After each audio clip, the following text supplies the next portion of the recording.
If you look at it on paper, Ferrari in Las Vegas pretty much had the perfect race. The pace of the Mercedes was too hot to handle for anyone, and so, barring a crazy safety car affected race, I don't think the win was ever really on the cards. With that in mind, after Hamilton recovered to where the car should have been to finish 1-2, Ferrari finishing 3-4 is actually the best that they could have hoped for. In the Constructors, they are now just 24 points behind McLaren in the fight for P1, and in the Drivers, Leclerc is now only 21 points behind Lando in the fight for P2, which, with 2 races to go, is more than achievable for both team and driver.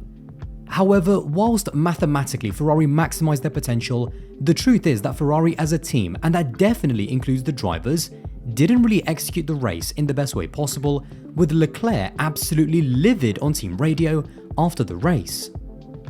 In the early stages of the race, Leclerc was on fire with a brilliant start, jumping up to P2 and then really piling on the pressure on Russell to potentially take the lead.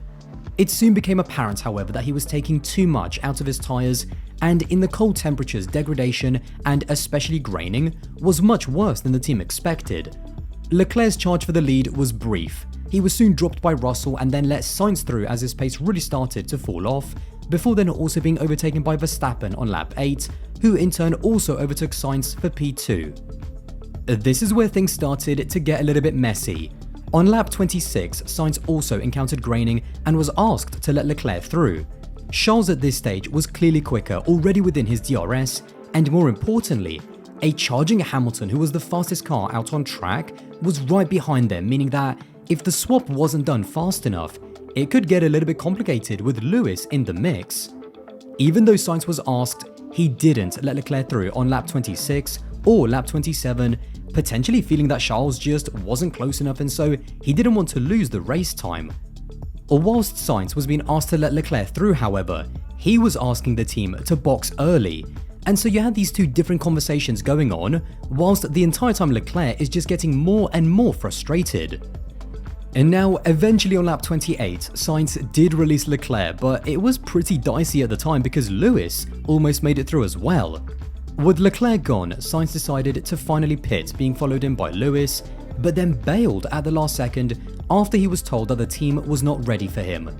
And now, for one, I was kind of surprised that he didn't get a penalty or something for bailing out of the pit entrance so late, but in the end apparently it was just counted as a track limits violation, and secondly, I will now play you his team radio so you can get the full picture of what happened, and keep in mind that the footage that we get is a little bit out of sync with when the radio was actually made. And box, Carlos box, please confirm in box. Stay out, stay out, stay out! What happened? What happened? We are not ready. Wake up, guys, come on! In terms of this initial conflict, to me there's actually two different situations going on simultaneously. For one, Carlos should have just let Leclerc through when he was told, because by not doing so he actually put more pressure on the team, as instead of being able to fully focus on his strategy and when he wanted to pit, the team was also trying to manage the driver swap as well, which Leclerc was just getting angrier and angrier about. So trying to juggle that many balls with two different drivers wanting different things is not an easy thing to do for the team. Having said that, Ferrari not being ready for his pit stop is just ridiculous. It's kind of Alpine behaviour as we saw in that race, and it reminded me of the Ferrari of 2022, which we know was a joke operationally.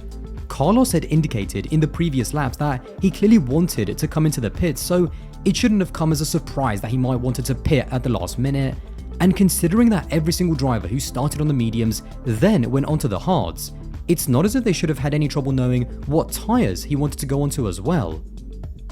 Or with Lewis opting to pit early and his team actually being ready for him, he was able to undercut both Sainz and then also Leclerc, meaning he was out of the picture. The Red Bull, which looked very strong on the mediums, just wasn't as competitive on the hards, and after the last round of pit stops, Max was also easy pickings, which is how they ended up in 3rd and 4th. However, it's what happened during Leclerc's final stop before they overtook Max that really caused him to lose it. After Sainz pitted on lap 28, Leclerc would pit on lap 31. Sainz was told to not put pressure on Leclerc, and Leclerc was also reassured that Sainz wouldn't overtake him. And now the team knew that it was going to be close on pit exit, and even told Leclerc this because Sainz on brand new tyres that were up to temperature was obviously going to be closing the gap and was obviously going to be much faster during Leclerc's outlap. As Leclerc came out, the tyre and speed offset meant that Sainz had a pretty easy opportunity to overtake Charles with DRS into turn 5, and that is exactly what he did, to the frustration of Leclerc. Carlos has been told to not overtake, but it's really close. He might be just in front. He has been told to not put you under pressure. So just take care of your tyres. Focus on your tyres. Maybe try the Spanish. And now this is a tricky one, because whilst Carlos shouldn't have overtaken Charles because once again he was given a team order not to do so, in his eyes he was probably still frustrated about the botched pit stop that cost him 2 or 3 seconds of race time, and probably also felt that had it not been for that pit stop, he would have been ahead of Charles anyway. It's the classic example of a racing driver's self-interest taking over. Keep in mind, Ferrari dropped Carlos Sainz, and with only 2 races to go, you can't not take that context into account when trying to analyze the decision making of a driver who, when given an easy DRS overtake with no risk for the podium, just couldn't resist and put his own interests ahead of the team's.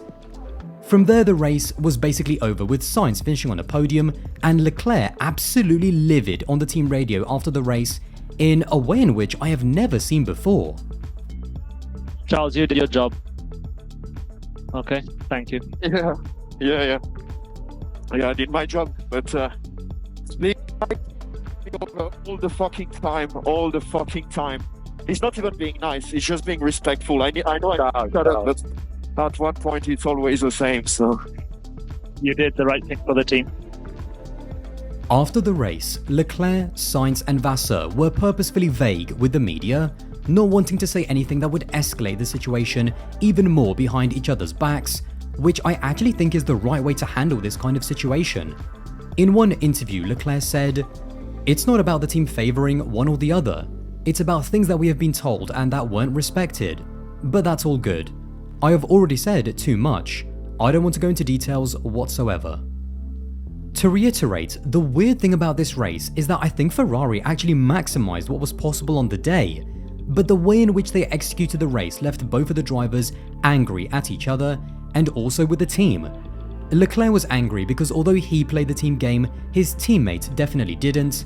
Sainz was angry because at the point that he started to struggle, the team didn't listen about him wanting to pit early. And then there is also the embarrassment of the pit stop, which seemed to have gone under the radar. I always try to see it from both of the drivers' perspectives, but on this occasion, I think Sainz was more the instigator in putting more pressure on Leclerc, which simultaneously also put more pressure on the team. Since 2021, the combination of Sainz and Leclerc has easily been one of the best on the grid because of how closely matched they are. That, however, brings with it its own problems when your two drivers are always fighting for the same piece of track. And trust me, it is much better to have that problem than what's going on at Red Bull. With only 2 races to go as teammates, however, Frederic Vasseur's management skills are going to be tested, because there is still a lot left to fight for.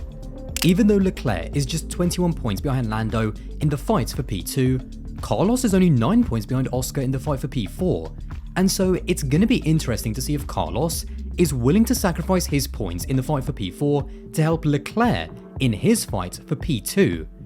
The more important fight, however, is that of the constructors, with just 24 points separating them from McLaren, despite the disappointment of not being able to fight for the driver's title this season. If Ferrari somehow managed to win the constructors battle, that would be monumental, not just for the team, not just for the Tifosi, but it would be a clear sign of progress in the Vasseur era. Ever since 2020, Ferrari has been building. That was the absolute lowest point during a time when they were a complete embarrassment. And ever since then, even though there have been some false dawns and plenty of road bumps along the way, this team has gradually improved in all of the key areas to become title contenders. I can't understate just how much is at stake in these last 2 races, and that is why this feud has come at the absolute worst possible time during a critical phase of the season where working together and maximizing their points over McLaren is more important than ever before. A constructor's title and potentially even P2 in the drivers for Leclerc beating Lando, which in itself would be a massive story, is just within their grasp. That boost that it would give to the team and the momentum that would bring for next year with the arrival of Hamilton in 2025 is hard to put into words. That is why Ferrari needs to make sure that both of its drivers are focused about what the goal actually is and don't end up sabotaging themselves and fumbling what could still be a fantastic season in 2024.